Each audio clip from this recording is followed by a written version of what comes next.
Welcome to the AmberMac Show. I am so excited to chat with Timothy Caulfield, who is the author of The Certainty Illusion. I just finished the book this weekend, Tim, and it is excellent. Thank you so much for joining me on the show. Oh, thanks for having me on, Amber, and thanks for reading the book. Absolutely. Now, I'm going to start at the beginning because I thought this sort of was a story in itself with the opening of the book where you say, to science communicators everywhere, thank you, it's been rough. I think I know what that means, but I would love to hear why you wrote that. Holy cow, it's rougher now than when I wrote that. I wrote that. And that was one of the last things I wrote for the book. Look, communicating, talking about science right now is incredibly difficult on many levels. First of all, it is getting, there's so many issues that touch on science that are getting twisted, that are getting weaponized, that are becoming part of the political discourse, right? So it's become more difficult in that sense. But also, Amber, it's gotten more difficult because of the attacks that the scientific community is facing. Just the hate mail and the trolling and the threats that I receive, that's happening, sort of across the board. So yeah, it's been rough. Absolutely. It's really, I think, overwhelming for so many people, even beyond the science community, in terms of this world that we live in right now with information overload, but of course also misinformation and disinformation, something you talk about in the book. There's also a phrase that was totally new to me in the book, but I got it right away. I Google, therefore I'm certain. And I wanted to ask you what you mean by that and some of the consequences of that. Well, at the core of the book, as you know, is this paradox where we have never had so much access to information as we have right now. And also, Amber, we have access to quality information. I think that's important to highlight. People can actually now Google, New England Journal of Medicine, JAMA, Lancet. People can access, primary research. But at the same time, we've never been so misled. We've never embraced so much misinformation. And increasingly, people are certain, and I'm not pointing fingers at individuals. It really is the result of how our information environment is structured right now. So many individuals are believing things that are demonstrably false. So, that sentence, that phrase was really trying to get at that core paradox. You touched on something that I wanted to expand on a little bit because a few years ago I wrote a book to help keep kids safe online. And I wrote it for parents, but I actually highly regret this because I think one of the things that I forgot in the book is that it's very hard for the average individual to fight against some of this misinformation, disinformation, chaos that we're seeing because of some of the big tech companies, the algorithms. I mean, there are other outside factors. I would love if you could expand on that a little bit to talk about the fact that, hey, an individual person is in a fight right now that maybe they're not equipped to be in that fight. Yeah, it's an excellent point. And all the available research, and even research that has emerged since I finished the book, supports exactly what you are saying. This sounds grim, but I'm going to say it anyway. Our information environment increasingly is rigged against us. We know the algorithms reward, rage. They reward the spreading of misinformation. Studies consistently show that misinformation spreads faster and further than the truth. And we also know that the chaos in the information environment is making it more difficult to cut through the noise. There is some good news out there. We're starting to learn how we can actually fight back.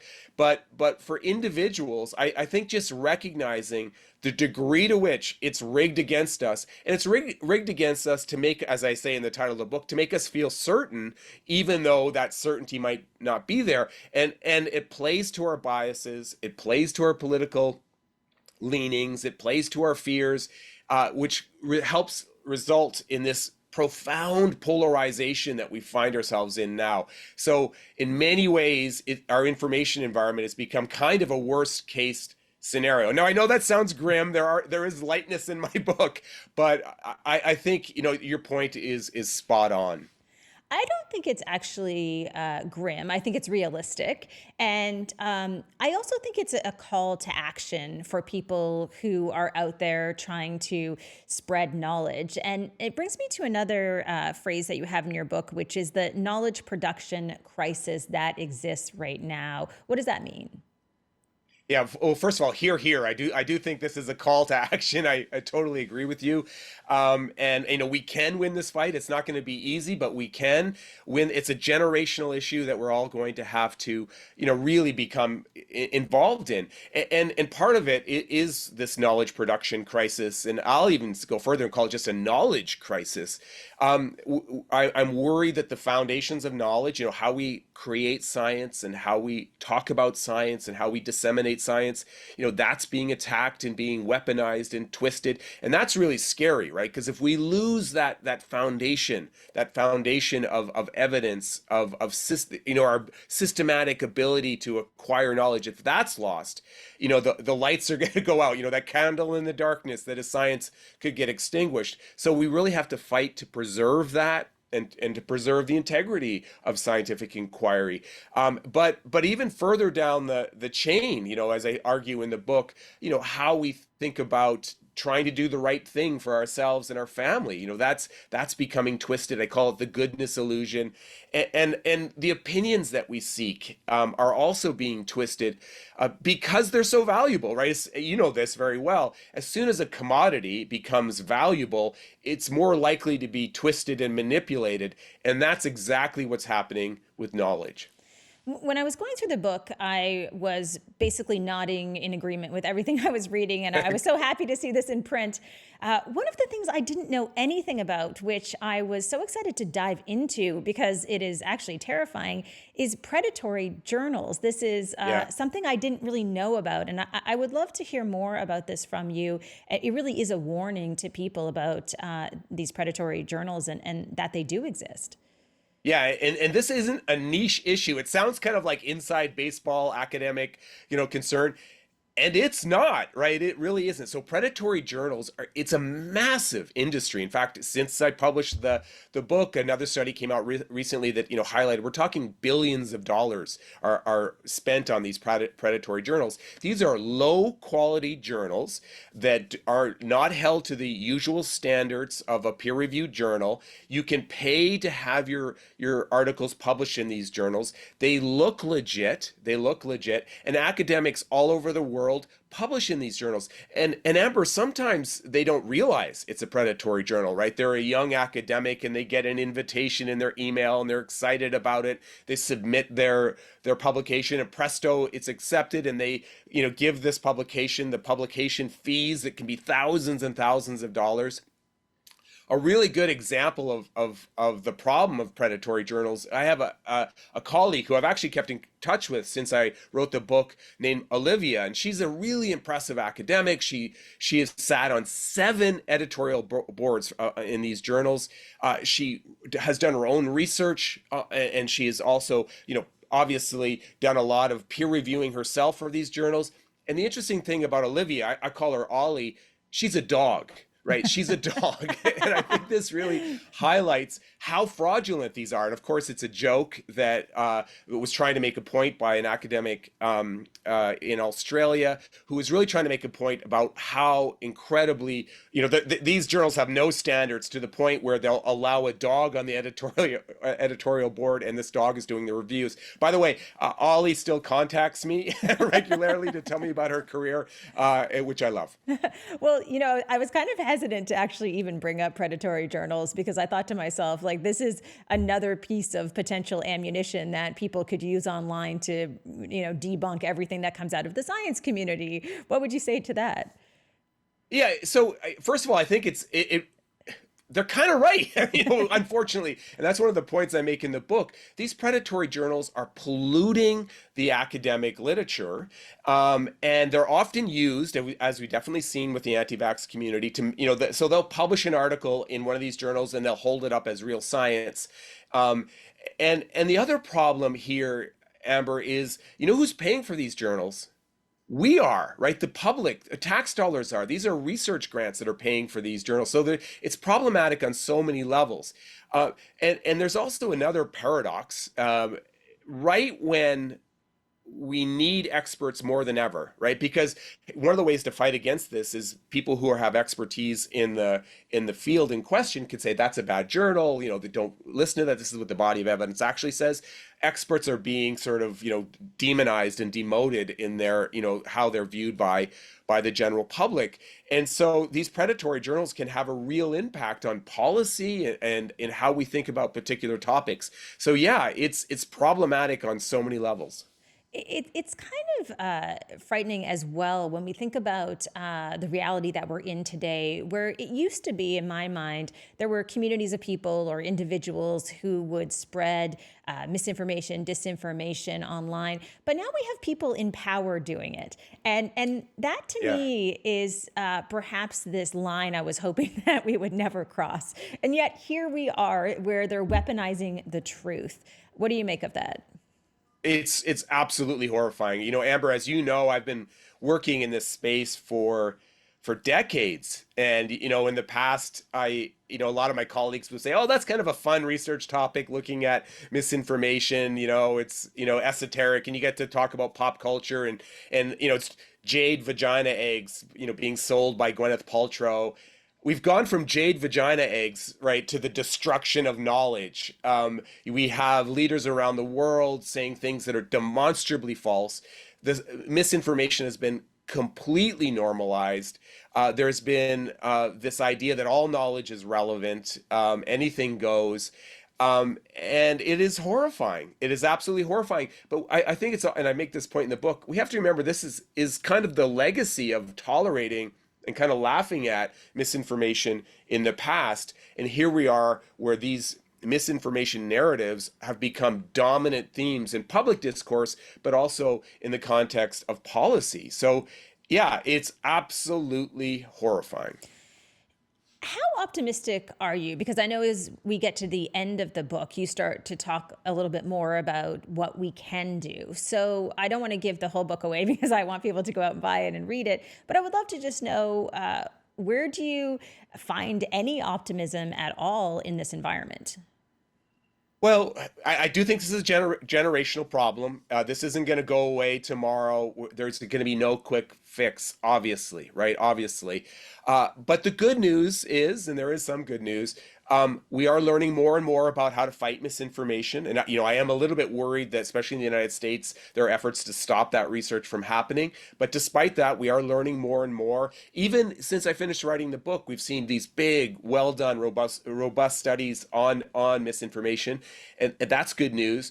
We're seeing this topic being taken more and more seriously. Very recently, the Global Risk Assessment ranked the spread of misinformation as the number one threat to humanity. Number one, Amber, the stuff we're talking about right now. And I agree with that. And and we're also seeing, entities like the United Nations, the World Health Organization, et cetera, take this topic very seriously. All that is really good. It may sound like it's bad news, but it's not, right? Because we're seeing this mobilization against it. The other bit of good news, and I think this touches on your world quite a bit, is we're seeing these great young diverse voices speak up, right? We're starting to see all these great content creators from the different communities making very creative, science-focused content that really is pushing back against the noise. And I love that because that's how we're going to fight this, right? With good, accurate content. And if I might, I think this is really important to highlight. Even the idea of misinformation is become of fighting misinformation has become subject to misinformation, and people suggest that it's about censorship and cancel culture and silencing. Kind of on the contrary, most tools that you use to fight misinformation, they happen within the marketplace of ideas, right? It's about critical thinking and pre-bunking and debunking and using nudges to allow people to find the good information that is out there. It's not about silencing, it's about using strategies that fit within the norms of freedom of expression. And kind of on the people who are against fighting misinformation are trying to silence those efforts, which is again yet another paradox.